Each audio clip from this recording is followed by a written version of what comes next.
노량 죽음의 바다 관객과의 대화를 찾아주신 관객 여러분 반갑습니다. 저는 오늘 관객과의 대화 진행하게 될 배우연구소 소장 백은하입니다. 반갑습니다. 영화 아마 또 보신 분들도 계실 테고 처음 보신 분들도 계시지 않을까 싶은데요. 아마 지금까지 나왔던 얘기와는 또 완전 또 새로운 방향의 이야기들 아마 차승원 배우와 함께 풀어나가게 되지 않을까 싶습니다. 저희 오늘 관객과에 대해 한 50분 정도 진행이 될 예정인데요. 한 10시 한 10분 정도부터는 관객 여러분들과 질문과 답들을 또 나눠보도록 하겠습니다. 여기 우리 장군님께서 북치고 계신 요 배지를 선물로 드린다고 하니까 좋은 질문 마음속에 품고 계시다가 고이고이 또 구비구비 펼쳐주십시오. 감독님과 지금 차승원 배우님이 바로 저기 계신데요. 여러분들 큰 박수 주시면 등장하시겠습니다. 한 박수 부탁드립니다.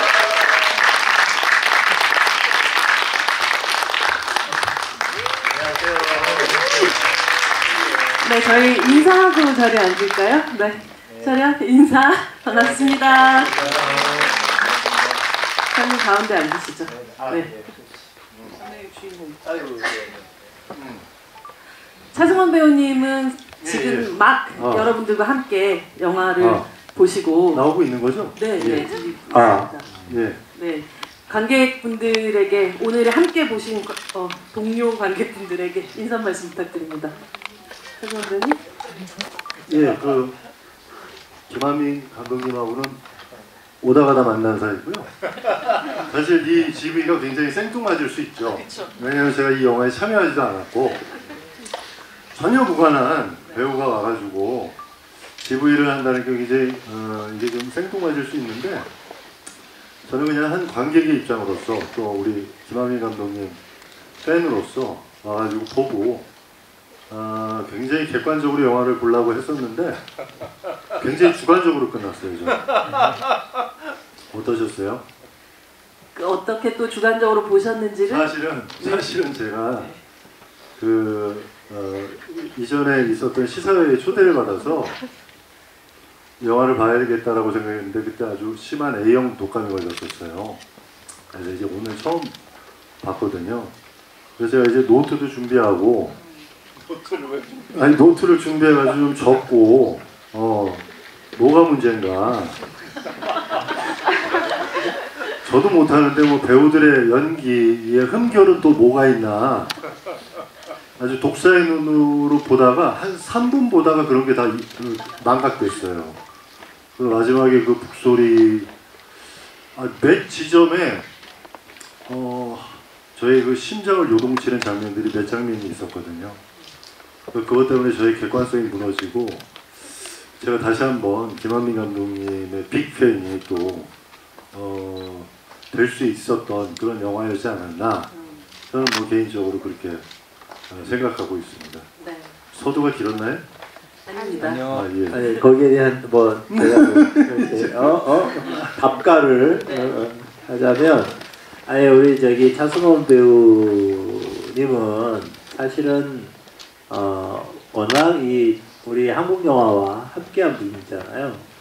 어떻게 보면은 여러분들 중에 뭐 주유소 습격 사건부터 시작 신라의 달밤으로 해서 많은 그러면서 또 은근히 사극도 많이 했어요.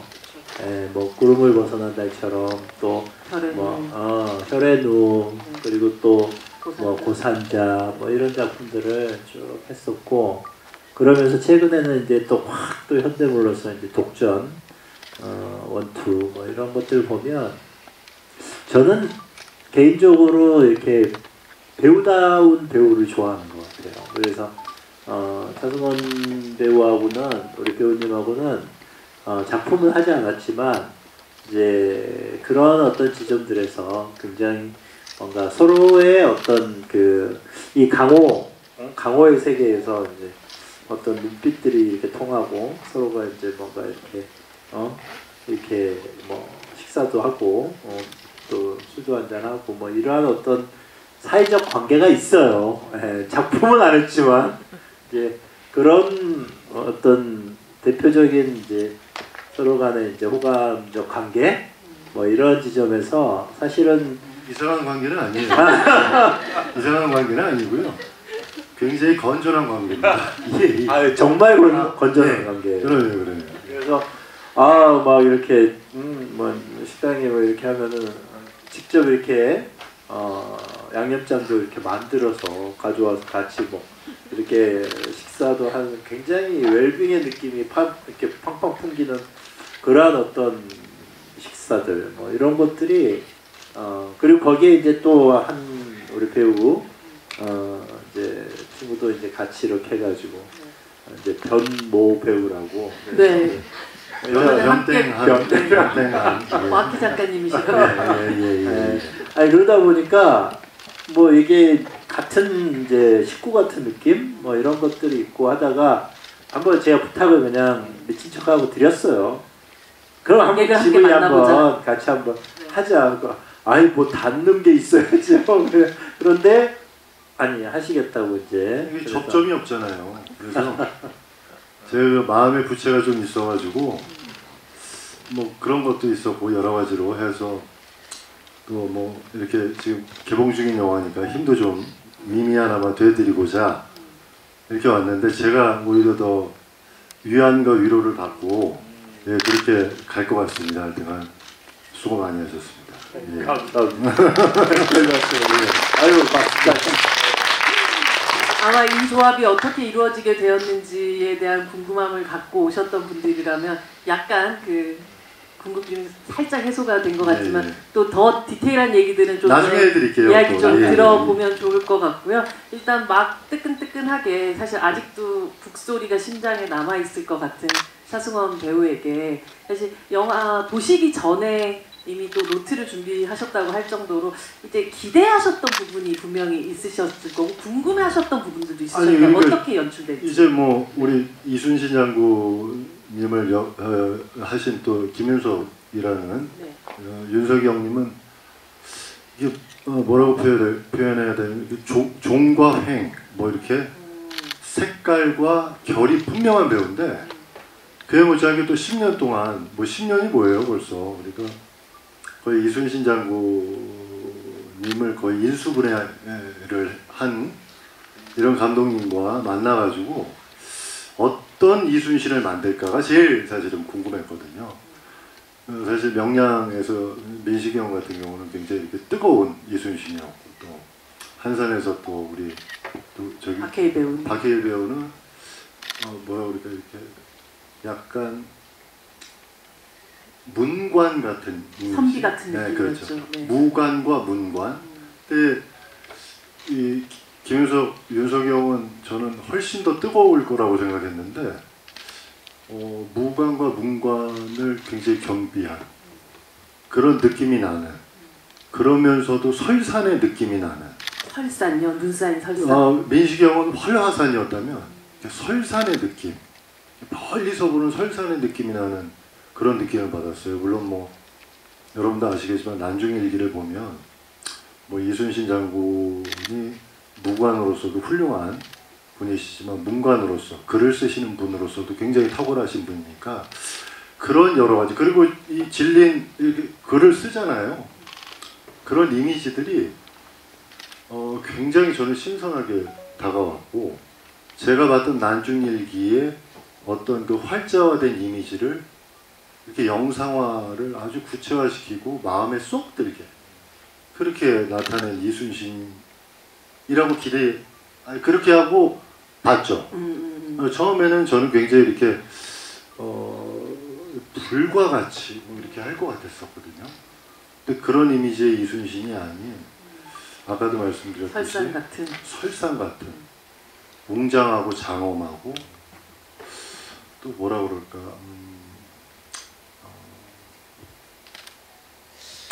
이런 표현이 적당할지는 모르겠지만 되게 품격이 있었어요. 품격이 있는 이순신이었지 않았나 뭐 이렇게 생각을 하죠. 차승원 배우님께서 보셨던 이 설산 같은 이순신 묘사 감독님 어떻게 받아들이세요? 이야 그 표현 참 신선하다. 지금 마이크를 좀 전에 들었다 놨는데 설산이라는 표현이 참 그러니까 설산의 이미지라는 것은 하얀 눈산이잖아요. 그리고 그 눈산이라는 것은 낮게 존재하지 않잖아요. 높게 존재하죠. 예. 그런 그리고 많은 사람들의 하나의 어떤 그 뭐라 그럴까 뭔가 이렇게 의지가 되는 또는 뭔가 이렇게 바라보는 데 있어서의 뭐 중심이 되는 그런 느낌이니까 그 표현 자체가 굉장히 승호 씨한테 그런 표현을 듣게 될 줄은 제가 이제 그런 이미지로 저한테는 다가왔어요. 그러니까 네. 그러면서 그걸 이제 품격이라는 표현과 함께 쓰셨는데 그 저기 어떻게 보면 이걸 좀 더 일찍 그 워딩을 들었더라면 내가 인터뷰에서 많이 써먹었을 텐데 좀 아깝네. 사실 좀 더 일찍 하죠. 이걸 그냥. 사실 뭐 이제부터 노량의 또 시작이니까요. 이제 400만, 500만을 향해서 또 나가는 시작이니까 감독님 또 인터뷰하실 시간은 더 많으시지 않을까. 그때 꼭 설산이라는 표현을 쓰시면 좋지 않을까 싶습니다.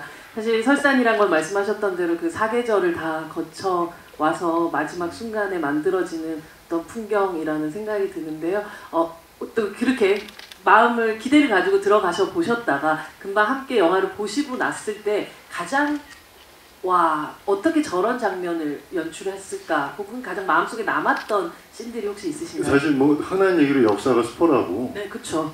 그러니까 팩트에 기반한 내용들이 그대로 있죠. 실제로 난중일기에 뭐 이순신 장군께서 예주몽을 꿨죠. 셋째 아들 명의 죽음에 대한 거를 그게 이제 기록에 나와 있으니까 그런 면들이나 그런 것들을 이제 아까도 말씀드렸듯이 영상으로 이렇게 구현함에 있어서 저거를 왜 저렇게 하지? 뭐 이런 것들이 있거든요, 사실은.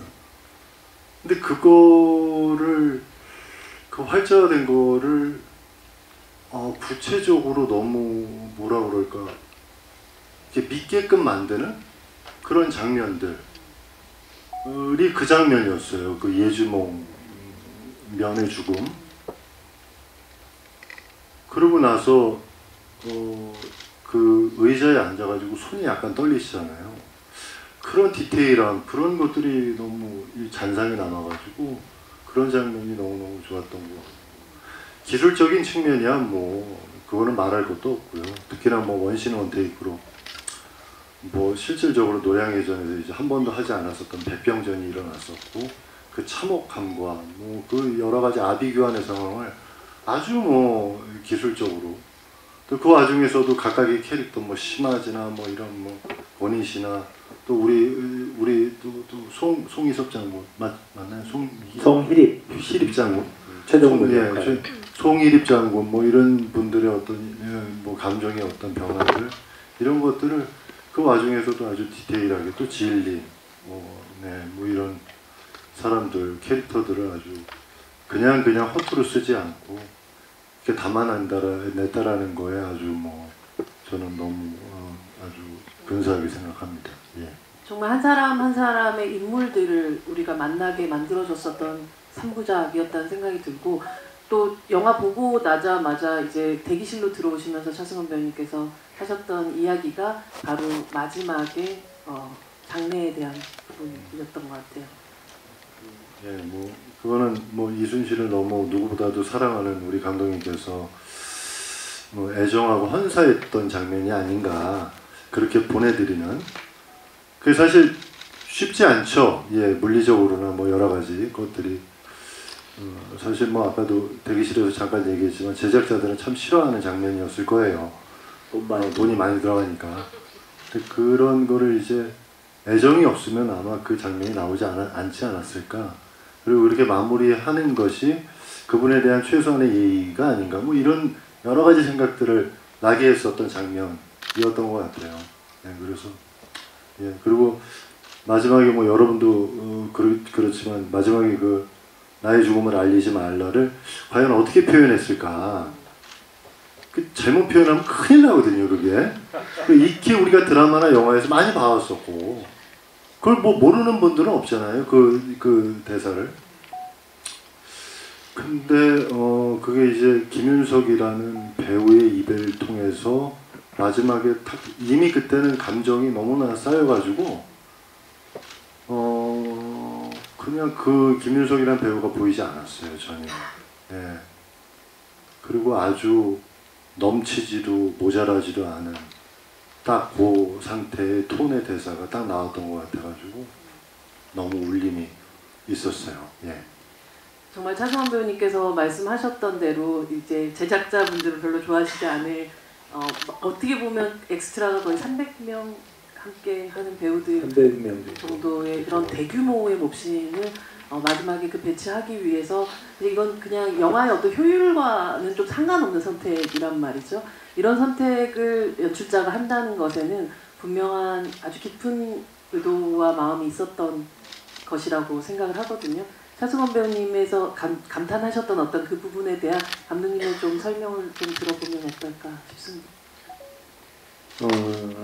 제가 사실은 감독이기도 하지만 제작자이기도 하잖아요, 이번 작품에. 그래서 그 이제 순수하게 이제 자기와의 싸움에 왜냐하면 지문 한 줄이었지만 장례식에 끝없이 사람들이 늘어가고, 그리고 이제 거기에 이제 장모님의 죽음의 어떤 대사와 함께 어우러지는 그것이 사실은 그 사이에 존재하지 않고 그 전에 장모님의 그 죽음에 대한 대사를 물론 그 딱 죽는 그 타이밍에 넣진 않았지만 조금 뒤에 이제 페이드인과 함께 그렇게 넣는 장면이었는데, 그 장례식을는 그냥 오롯이 장례식으로만 존재를 했기 때문에 우리 이제 프로듀서들은 굳이 그리고 그걸 오히려 담담하게 자막으로 처리하는 게 좋지 않겠냐라고 했는데,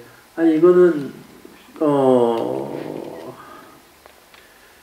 뭐라 그럴까, 빼야 된다는 고민보다는 그 장례식을 어느 정도로 성대하게 치룰까를 더 고민을 했죠. 그래서 내가 우리 프로듀서들한테 아니 난 뺄 생각은 전혀 없고 그거 건드리지 마. 근데 어느 정도 성대하게 치를 오히려 이제 근데 그 장면을 이제 하루 옴박해가지고 그 장면을 찍는데 와, 그 장면 자체에서 근데 이제 상여의 소리를 뭐로 할 것이냐, 일반적인 상여 소리로 하는 건 또 아닌 것 같고, 근데 마침 이순신 장군이 이제 노량해전에서 그 전사하시는 그날 이제 한양에서는 이제 그 서해 유성룡 대감이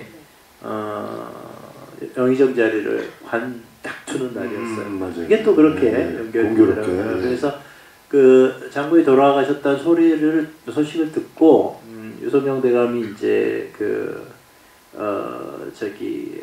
A 통제, 그러니까 슬픈 애자에다가 오얀리자, 그러니까 이시성의 이자에다가 통제사의 통제에서 이 통제의 죽음을 슬퍼하다, 뭐 이런 A 통제라는 이제 그 시를 지으세요.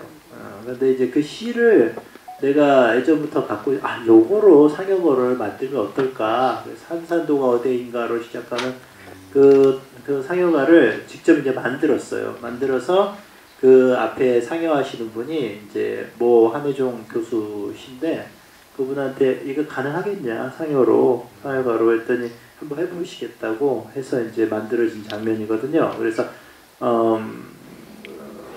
이순신 장군의 장례식에 아마 이제 가장 처음으로 쓰인 이제 상여가인데 모르겠어요. 이제 앞으로 이제 저희 뭐 아산시나 뭐 여수시나 아니면 남해시나 뭐 이런 데서 이제 그거를 또 이제 활용하려고 하겠지는 모르겠지만 어쨌든 그 가사를 가지고 상여를 만드는데 너무나 그게 와닿는 거예요. 그래서 장례식 찍을 때도 저는 이제 몇 번 울었습니다. 울었고 우는데 참 이게 감독의 버릇을 버리지 못하는 게 상여가 계속 이제 그 바닷가를 따라서 쭉 나가는데 뭐가 허전한 거야. 그래서 왜 허전할까 이랬더니 보니까 애들이 없는 거예요.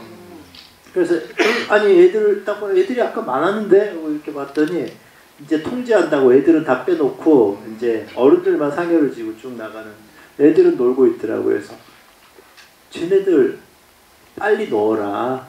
아이들이 상여 나갈 때 아이들이 당연히 따라 나가지. 그거는 뭐 고아일 수도 있고 부모를 잃은 어떤 뭐 자식들일 수도 있고 뭐 어떤 뭐 자식들일 수도 있는데 그들은 그 상여를 천진난만하게 따라갈 거다. 그리고 누군가나 우뚝 서가지고 저 상여를 이렇게 지켜보는 그런 것만 하나 연출하고 해보자 해서 아이들을 넣었더니 그 장면이 너무나 이렇게 뭐라 그럴까 완성이 되었다고 그럴까요? 그러면서 이제 찍었는데 그게 참 다행이었던 게 나중에 편집을 쭉 해놓고 보니까 장군님의 죽음이 안 붙어요. 그래서 아예 진짜 빼야 되나? 이제 장군님이 내 죽음을 알리지 마라. 싸움이 급하니 내 죽음을 내지 마라. 그랬던 이 장면이 그리고 절대 전쟁을 그렇게 끝내서는 점점점 하시고 돌아가시잖아요. 근데 그 장면을 도저히 이게 안 붙어가지고 야 이거 빼야겠다 이렇게 생각을 했는데 우리 이제 편집 기사가 감독님 장례식 안에다가 그 장면을 넣으시면 어떻겠어요? 그래서 제가 한번 붙여봤는데 하고 이렇게 쓱 보는데 장례식이 너무 잘 붙는 거예요. 그래서 야 장례식 안 찍었으면 정말 큰일 날 뻔했다. 전혀 그런 의도는 아니고 그냥 진짜 잘 보내드리고 잘 이걸 하려고 찍었던 건데 그렇게 해서 이제 붙어간 장면이 그렇게 완성이 됐네요. 근데 어쩌면 뭐 이순신 장군님의 죽음 그리고 마지막 순간까지 걱정했던 것은 그 이후의 미래 조선의 아이들에 대한 걱정이 되고 앞으로 이 미래가 어떻게 바뀔 건가에 대한 생각이나 전쟁 이후에 대한 생각들을 또 어떻게 바라보는가가 이 마지막 그 아이들이 결국은 이 땅에서 또 자라날 아이들을 겹쳐서 그렇게 편집하게 된 것들이 자연스럽게 붙지 않았나라는 생각이 들어요. 그 죽음이 헛되지 않게끔 만들었던 역사를 또 만드셨기 때문에요. 그래서 사실 뭐 이 영화 그 3부작을 보면 정말 한국에서 등장할 수 있는 거의 모든 배우들이 다 등장을 했다라고 볼 수도 있는데 차승원 씨 빼고요. 저만 빼고 다 등장했는데 제가 여기 앉아있네요. 그래서 사실 좀 궁금하긴 했어요. 이런 배우로서 사실 가장 또 좀 뭔가 내가 저 역할을 했다면 어떨까. 난 정말 저 역할을 탐난다라고 느꼈던 역할이 있으신가요? 사실 명량에서는 제가 탐났던 역할이 있었어요. 어떤 역할이요? 이정현 씨 역할. 나 이거 진심이야. 그 역할이 참 탐났고 그 역할이 너무 좋았어요. 그리고 그 씬이 가장 인상이 깊어요. 사실은 그 언덕 위에서 네. 그 했던 퍼포먼스가 난 너무나 기억에 남아서 명량에서는 사실은 나 이정현 씨가 너무 탐났고 한산은 잘 모르겠고 노량에서는 사실은 뭔가 제 역할이 하나 있겠지 생각했는데 약간 기대도 좀 있으셨나요? 있는데 이 배우들의 연기적인 것들을 보니까 너무 이 배우들하고 찰떡이에요. 너무너무 잘했고 특히나 진린 역할에 진린에 대한 평가가 좀 있죠. 여러 가지. 네. 요즘 들어가지고 이제 뭐 원래 이렇게 불같은 사람이었고 뭐 유성룡 대감도 뭐 둘이 만나는 거를 굉장히 걱정스러워했었고 뭐 이런 기록들이 있는데 야 이거 진린을 어떻게 표현할까 저걸 너무 치우쳐서도 안 되고 또 너무 이쪽으로 해서도 안 되는데 했는데 최욱 씨가 잘했네요. 아니 감독님이 이 영화를 이제 보기 전에 개봉하기 전에 정재영 씨 칭찬을 너무 해가지고 또 동갑이잖아요. 내심 이게 마음이 수틀려 있었거든요 사실.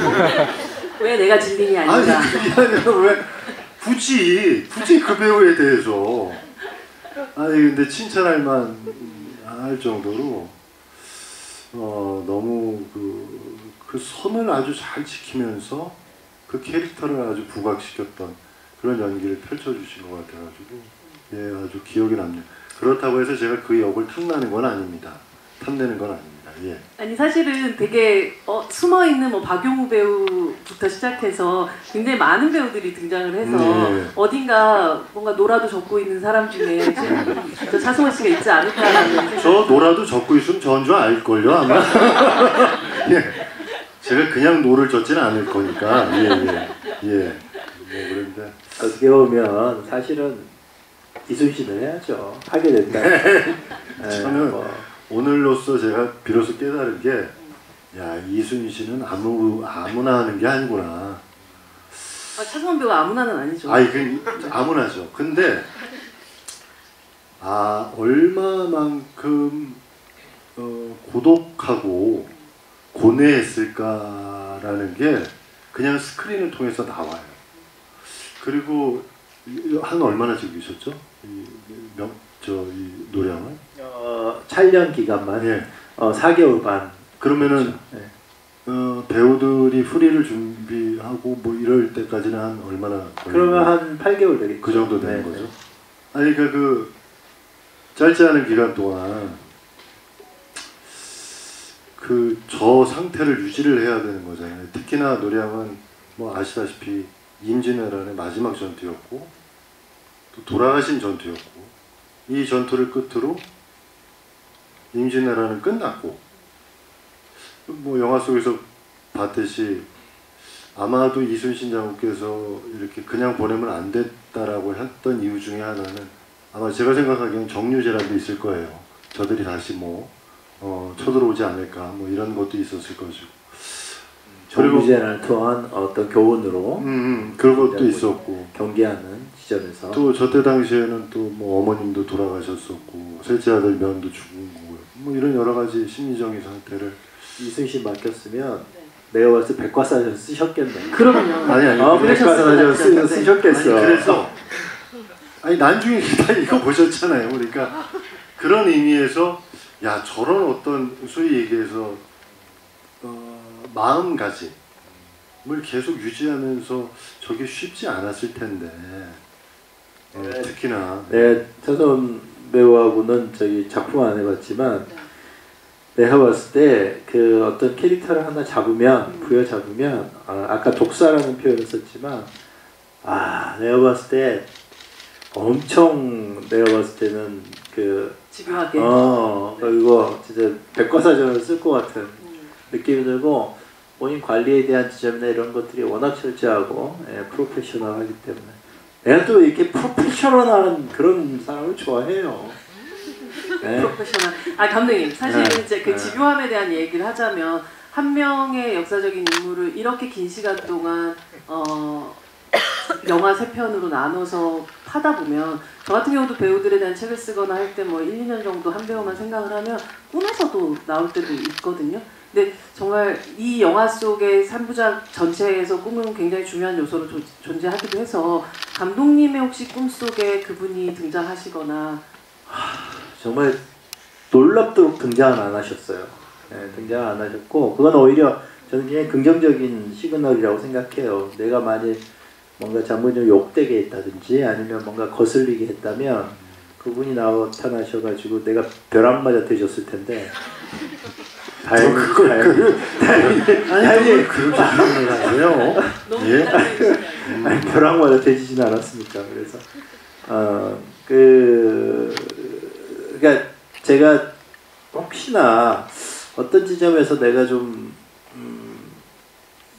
교감적으로 놓친 게 있나라는 생각을 네네. 네. 그래서 그러니까 3부작을 이제 맞추고 나서 오히려 내가 더 조금 교감하지 못한 어떤 지점이 좀 있었을까라는 좀 반성 아닌 반성을 좀 했는데 다행히 아니야 그렇지는 않았던 것 같은데 그리고 전우들의 죽음, 아들의 죽음 그리고 본인의 어떤 육체적인 지점에서의 망가짐 그리고 본인의 어떤 절대적인 어떤 그 하나같이 다 전쟁 이유만을 생각하는 지점에서 이 전쟁의 올바른 종결과 완전한 항복을 받아내야 되는 어떤 지점에 장군이라고 막 마지막까지 그 진짜 이게 큰 어떤 치열한 접전이 될 거라고 예상을 하는 그 전투를 또 다른 어떤 자기 아끼는 병사들이나 장수들을 죽이면서 치르고 싶었겠어요. 근데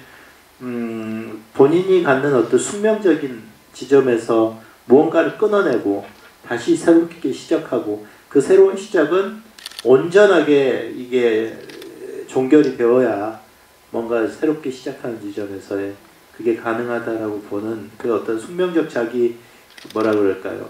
사명감? 이런 것들이 분명히 너무 크게 계셨을 거다라고 생각을 하고. 아니, 저는 굉장히 궁금했던 거 하나 여쭤보고 싶은데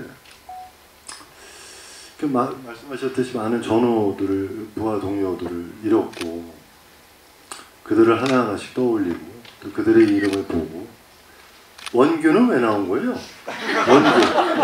아니 원규는 원래 그 이순신 장군님이 이제 뭐 아시다시피 굉장히 이제 난중일기로 굉장히 담백하고 솔직하고 아까 말씀드렸듯이 이게 이분이 이제 문인으로서도 그게 이제 그 시대의 이제 뭐 시대상과 생활상을 엿볼 수 있는 글인데 거기 원균 욕이 수도 없이 나오거든요.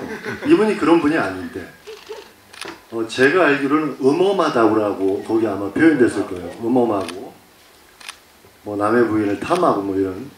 아니 원균은 왜 생각한 거예요? 그건 거기서 약간 피식했네. 그게 또 현주영이라. 손현주 배우님한테는 나쁜 마음이 있으신 건 아니시죠? 나쁜 마음 현주영 사랑하죠. 원균 너무 잘해. 너무 재창조를 잘하셨고. 잘하셨지. 악동처럼. 정말 저렇게 원균을 표현할 수 있었을까? 저렇게 입체적으로 3D적으로 원균의 등장 이유. 네, 한산에서. 근데 왜 마지막에 근데 승환 씨, 그 장군이 또 꿈을 예지몽을 꾸잖아요. 네. 근데 실제 그 일기의 기록에 보면 그 칠천량에서 조선 수군이 괴멸을 할 이 전날 갑자기 꿈을 꾸는데 원균이 나온 거야. 장군의 꿈에. 그래서 이공 내 술 한잔 받으시오 하고 그렇게 홍조띤 맑은 미소를 띠면서 술을 자기에게 바치는 꿈을 꾼 거예요. 그래서 이 꿈이 도대체 징조가 뭘지? 흉몽이었네. 완벽한 흉몽이었지.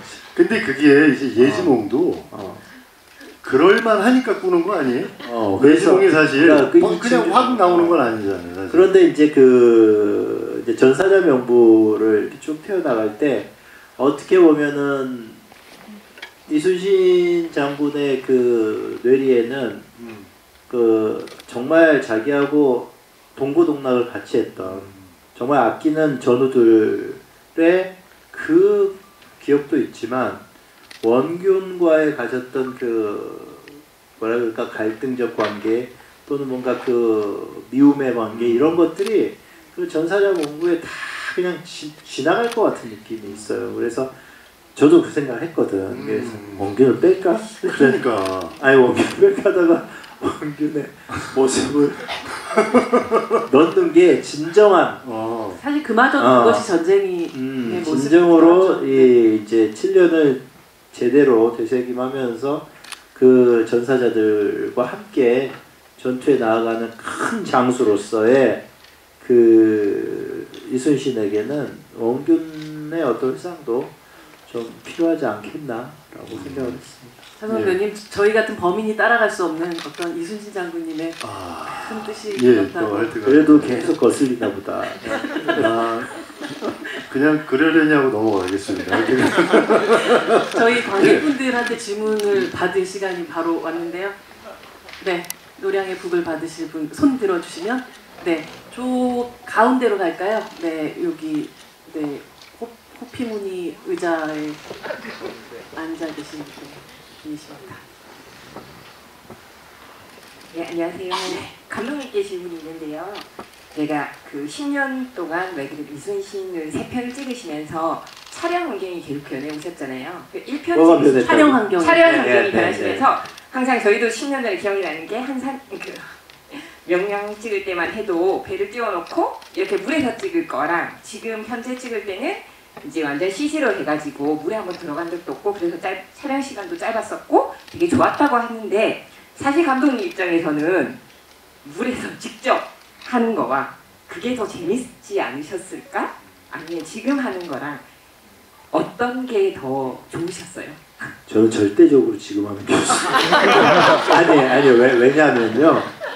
그 물에서 촬영을 한번 해보면 알 수 있는데 도저히 이게 그 각을 잡기가 힘들어요. 네, 너무 힘들어요. 너무. 그리고 그 안전상의 그 막 그 여러 가지 이유들이 막 발생하면 정말 그 두려움이 옵니다. 예, 두려움도 오고 그리고 명량 때에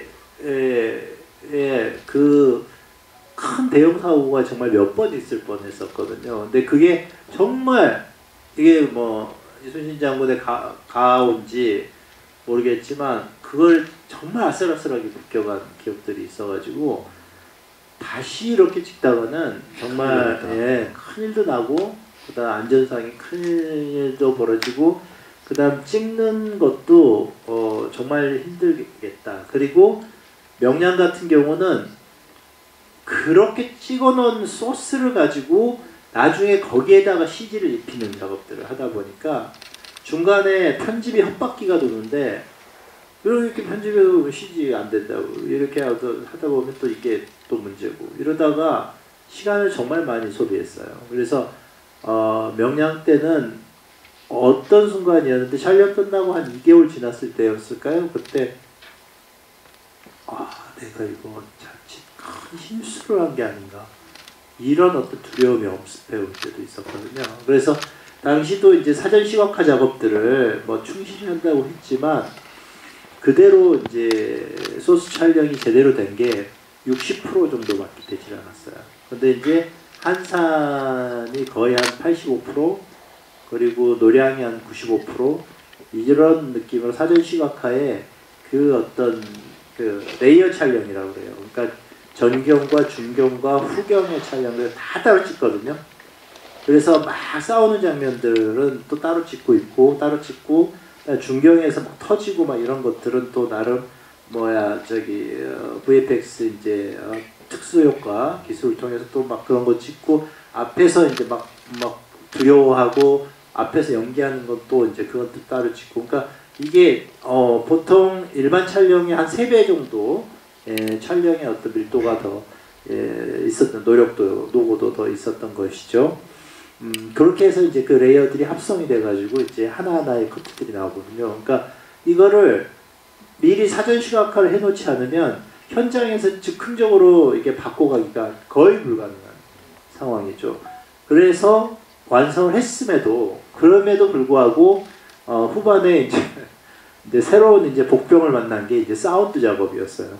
이 사운드가 하나의 정말 거대한 오케스트라가 되다 보니까 이 사운드에 따라서 이 영화의 느낌들이 너무 달라지는 거예요. 그래서 특히 막 치열한 난전 속에서 사운드가 쫙 뮤트되면서 과감하게 이제 몇 개의 어떤 이펙트적인 사운드하고 그 다음에 이순신의 대사나 이런 어떤 딱 그런 어떤 사운드를 만들어내는 것은 아마 상업 영화에서 그렇게 쉽게 할 수 없는 그런 선택이었고 그게 마지막까지 그 사운드 작업이 특히 음악적인 것들도 마찬가지였지만 이번 노량은 정말 사운드하고의 어떤 전쟁이었다. 그 사운드 운영을 굉장히 잘하신 것 같아요. 그것 때문에 그 영화 속에서 소위 얘기해서 서스펜스라고 그럴까요? 그런 것들이 훨씬 더 밀도 있게 다가온 것 같아가지고 아까 말씀하셨듯이 완벽하게 사운드가 없어지면서 몇 개의 소리만 나오고 그런 것들이 할 때가 그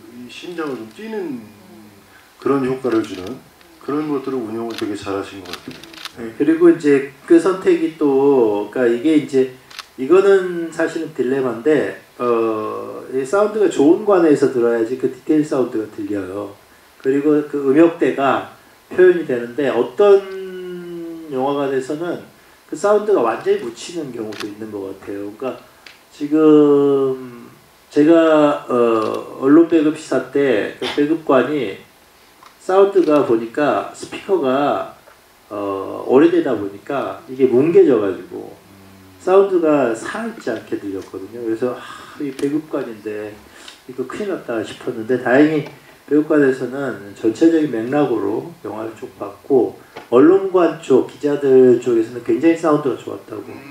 그래서 그러니까 평이 좀 이렇게 좀 분분하더라고요. 근데 이제 그거는 이렇게 들어보면 저거는 결국 그 상영 시스템의 문제가 좀 크게 왔겠다. 특히 전투가 거의 100분에 이르고 마지막에 또 쫙 이순신의 어떤 정서를 몰아가는 그런 어떤 사운드의 콘트라스트가 굉장히 중요한 영화였기 때문에 이게 이제 저의 또 숙제네요.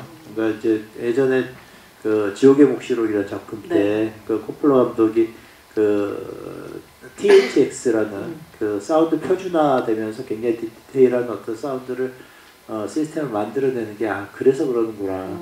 그래서 또 돌비가 외에도 좀 낮고 돌비 애트모스 쪽이 낮고 아니면 이제 저쪽에 IMAX 쪽 그리고 저 코엑스의 MX관 뭐 이런 데가 좀 나은 것 같고 구체적인 상영 환경까지 이렇게 또 콕 집어서 얘기를 해주시는 영당관을 내가 거기서 리스트를 보시면 리스트를 좀 만들어야 되나. 아니 근데 저는 여기 오늘 이관에서 봤는데 다른 건 모르겠는데 배우들의 다이얼로그는 정말 잘 귀에 들어오더라고요.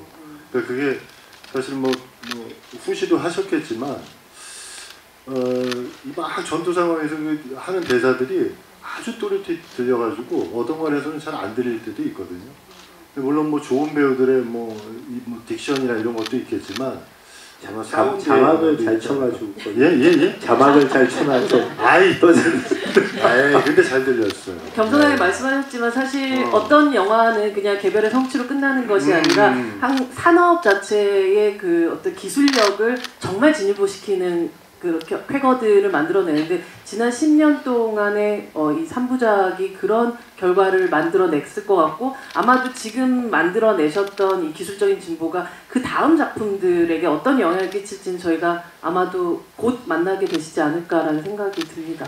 그러니까 이제 그 지점에서 한마디만 더 하자면 제가 이제 그 건배 시사가 끝나고 나서 첫 번째 그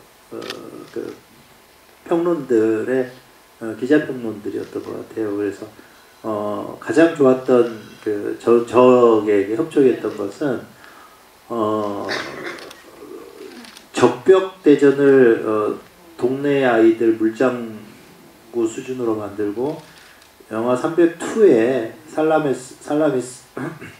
살라미스 해전을 굉장히 그냥 그냥 우스운 어떤 걸로 만들어 놓았다라고 하는 평이 정말 그때 전 보람을 느꼈어요. 보람을 느꼈고 그리고 우리 한국 영화의 어떤 것이 3부작으로 축적되면서 이렇게 보여드릴 수 있었다는 것이 굉장히 큰 저의 어떤 자부심이고 프라이드고 그리고 이거를 이제 또 다른 어떤 지점에서 좀 이렇게 확장해 갔으면 참 좋겠다.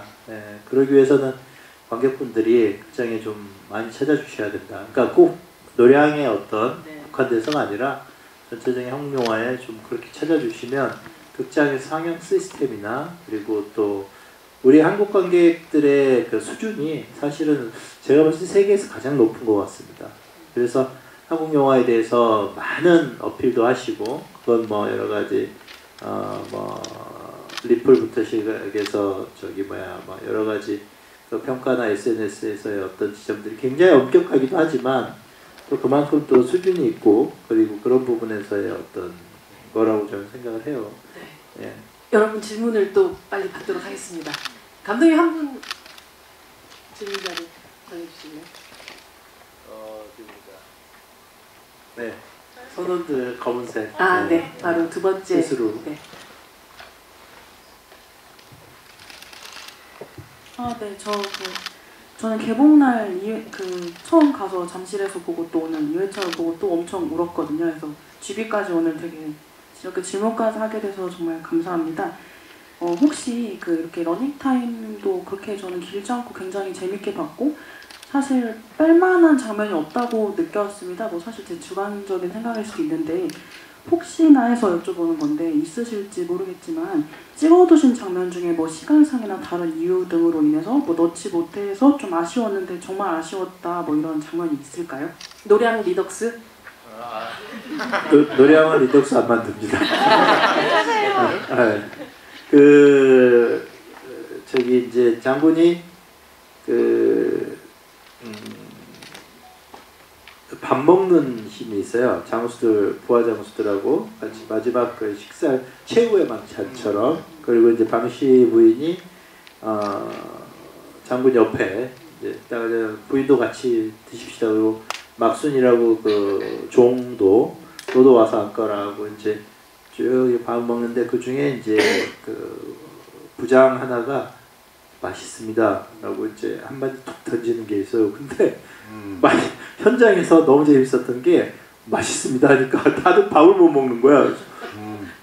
뭐지? 그랬더니 너무 다들 감격해가지고 그 장면이 그렇게 울컥했나 봐요. 그래서 근데 그 장면 뺐더니 배우들한테 제가 언백 끝나고 엄청난 특히 문정희 배우한테는 더더욱 그걸 왜 뺐냐. 그 멋진 장면을 왜 뺐냐. 회산에서도 사실은 어머니랑 밥 먹는 장면이 원래 빠졌다가 들어가게 돼요. 어머니하고 과일 먹는 장면. 네, 그렇죠. 이제. 뭔가 먹이지를 못하네요. 그러니까 이게 참 이게 뭘 먹여야 되는데. 먹여야 되는 걸 먹이지를 못하네. 그러니까 그 식이 좀 있어야 또 이렇게 잘 또 이렇게. 아니 그러다 보니까 그러니까 이게 잘 먹여서. 네. 그날따라 근데 그 또 그 촬영 밥상이 되게 맛있었어요. 아니 저희 안 그래도 대기실에서 차승원 배우님과 무슨 얘기를 같이 하냐 하다가 뭐 차승원 배우님 나오시니까 당연히 음식 얘기해야 되지 않냐 얘기를 감독님 하시면서 그래서 이순신 장군님에게 밥상 한 잔 차려드린다면 어떤 밥상을 차승원 배우는 올리고 싶을까 이런 얘기를 잠깐 했었는데 갑자기 월남쌈? 월남쌈. 그 저기 우리가 군산에 영화 촬영 많이 가거든요. 그러면 군산에 가면 꼭 그 충무공 밥상이라고 있어요. 그 충무공 밥상을 꼭 한번 드셔보세요. 차승원 배우님께 질문하고 싶어요. 그래서 뭐 차려드리고 싶으세요? 제가요? 네. 우리 장군님한테? 네. 이게 뭘까? 뭘 차려드려야 되지? 뭐 역사적으로 보니까 뭐 주먹밥도 드셨고 뭐 되게 많은 그러니까 뭐 토란도 드시고 드셨고. 이랬는데 그건 뭐 없으셨으니까 그런 거고 네. 그냥 왠지 모르게 불고기? 뭐 이런 육류 종류 좀 해드릴 것 같아. 왜냐하면 드시고 힘내시라고 좀 그런 거 할 것 같아. 네, 다음 마지막 질문이 될 것 같은데요. 차승원 배우님이 한 분 이렇게 질문하시고. 근데 감사해요. 네, 네. 여러 가지 애정 바로 앞에 계신. 네. 이쪽 앞으로. 감사했습니다. 네. 어느 분? 네. 네. 네, 감독님 재밌게 잘 봤습니다. 그 원테이크로 쭉 이어지는 롱테이크 씬이 있던데 그 씬이 이제 명장면이라 생각되기도 하고 뭔가 아군과 적군을 가리자는 참혹함을 보여주는 장면인 것 같은데 제가 느낀 점 말고도 감독님께서 그 장면에서 더 의도하셨던 부분이 있으신지. 중요한 질문입니다. 네, 그거랑 네. 지난 집일 때 변희한 배우님 그 자리에서 캐스팅하시던데 다음 7년 전제 혹시 차승원 배우님 캐스팅하시면서 데리고 오셨는지. 네, 마지막 질문이었는데 준비하시네요. 우리는 굉장히 좀 뭐라 그럴까 순수한 관계예요? 그런 관계가 아니에요. 우리는 그런 관계가 아닙니다. 예. 더 심한 관계라고 할 수 있고 나쁜 관계는 아닌데 그런 관계는 아니에요. 경전에 대한 얘기. 아니 오히려 후자부터 질문을 드리자면 사실은 차승원 배우분은 제 캐스팅 영순이죠. 예. 굉장히 제가 좋아하는 그런 어떤 매력들을 많이 담고 계시고 제가 아까 이야기했잖아요. 굉장히 영화적인 배우를 좋아한다. 차승원 배우는 그런 지점에서 으뜸이시고 그리고 또 다른 제가 보는 관점에서 또 다른 어떤 너무 역사와 우리 한국 영화가 함께 해왔지만 또 다른 포텐셜이 분명히 있는 배우분이시니까 그래서 이 정도로 해두고 그리고 애하다. 애하게 답변을 잘하셨네요. 애하게. 가도 부조하니. 아니. 솔직히 네. 뭐 올해 안에 무슨 뉴스가 뭐 나오겠죠. 있겠죠. 예. 그렇고 네. 그리고 이제 그 삼국 변사들의 그 롱테이크 장면 같은 경우는 제가 좀 시겁했던 게 그 장면을 보시고 2차차만 전쟁 상황이 더 이상 벌어지면 안 된다라는 이제 반전의 영화 아니냐 이런 이제 해석들을 좀 하시더라고요. 근데 그때 저희가 좀 시겁했어요.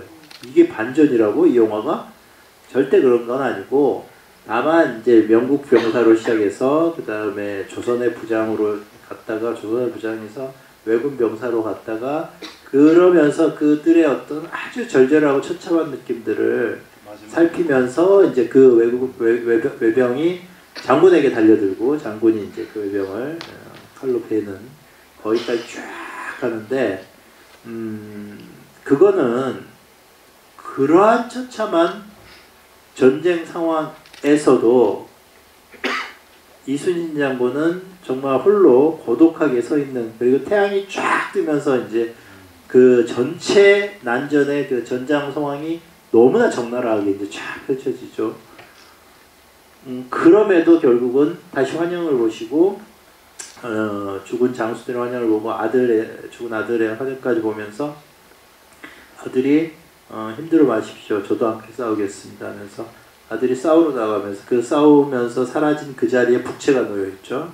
그러면서 장군이 그 북채를 두고 다시 전쟁을 독려하는 장면이죠. 그러니까 이건 숙명 같은 장군의 어떤 그 숙명? 그러니까 그러한 처참한 전쟁이지만 이 전쟁을 온전히 끝내기 위해서는 올바로 종결시키기 위해서는 그 북채를 들 수밖에 없는 장군의 그 느낌을 정말 적나라하게 한번 보여주자. 그러한 힘든 처참한 전쟁에서도 처절한 전쟁에서 결국은 장군이 다시 독전할 수밖에 없는 북을 들고 저건 무엇일까? 저 환영들마저도 장군과 함께 싸우고 있고 그 아들마저도 저도 함께 싸우겠습니다 하면서 싸우는 그 전쟁의 의미가 뭐냐? 그리고 그 전쟁의 끝에는 결국 완전한 종결에 대한 장군의 의지가 있고 그 완전한 종결이라는 것은 모든 것은 전쟁은 그런 것 같습니다. 야무지게 한판 싸워서 꺾어야 그 다음에 온전한 어떤 항복의식이나 종전의식이 올바르게 오는 거죠. 만약 장군님이 돌아가시지 않았다면 아마 저 열도골까지 가서 정말 올바른 온전한 항복을 받아내서 돌아오셨을 것이다 라고 생각합니다. 예, 그래야 진정한 평화가 오는 것이고 그런 것이지 이거를 단순히 그 처참한 어떤 그 장면들을 통해서 그냥 반전을 이야기한 거 아니냐 그러면 장군님의 그 의지와 그 대의가 너무나 작아진다. 그렇게 좀 보시면 될 것 같아요. 사실 차성원 배우님은 최근에 촬영을 끝냈던 그 전란이라는 작품에서 선조 역할을 연기를 그래서 아까 선조가 나와서 네. 유심히 봤어요. 사실 방해를 연기하신 적도 있고 예, 있었는데 근데 시기가 거의 비슷하죠 이 영화와. 예.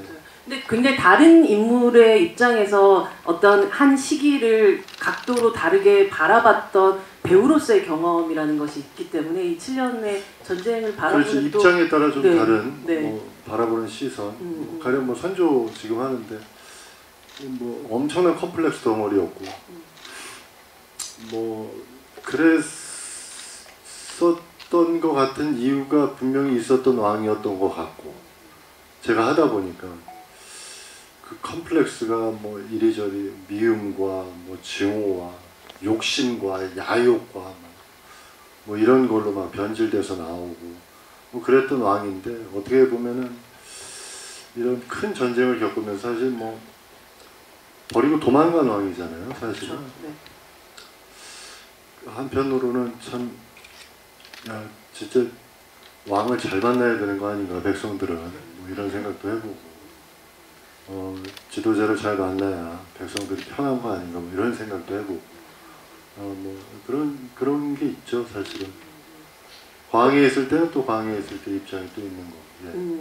사실 임진왜란과 뭐 이 7년 전쟁 전체에 대해서 뭐 배우님이 사실은 그런 시선을 가질 수밖에 없기 때문에 저는 이제 7년 전쟁에서의 두 분의 또 만남이 꼭 이루어지길 바라는 마음을 한번 담아 보도록 하겠습니다.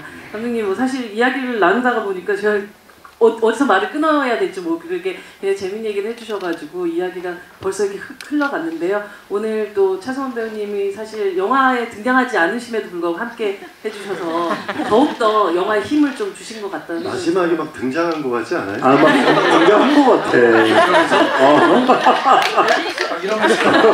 거북선 2호를 몰고 계셨던 분이신가 싶기도 하고. 오늘 함께 해주셨던 어떤 소감 또 들으면서 마지막 인사 들어보도록 하겠습니다.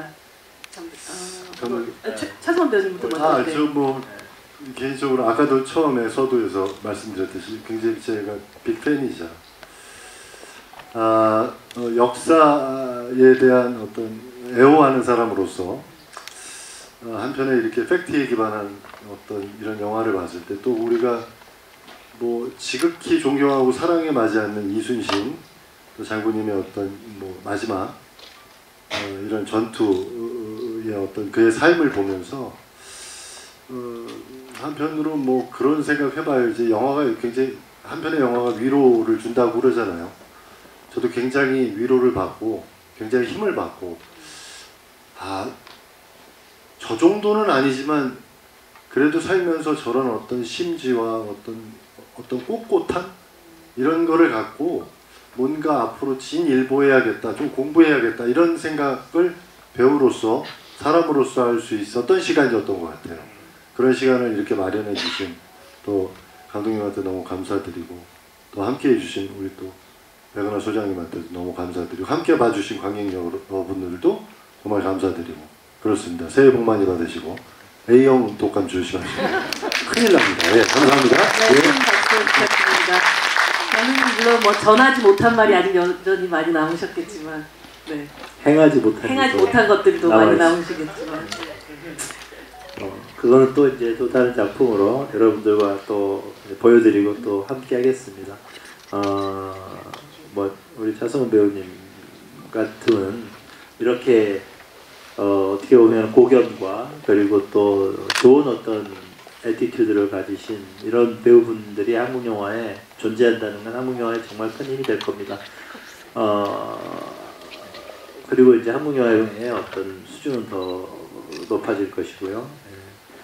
어쨌든 이 작품이 이제 3부작으로 이제 종결을 합니다. 이순신 장군의 이제 3부작은 종결을 하고요.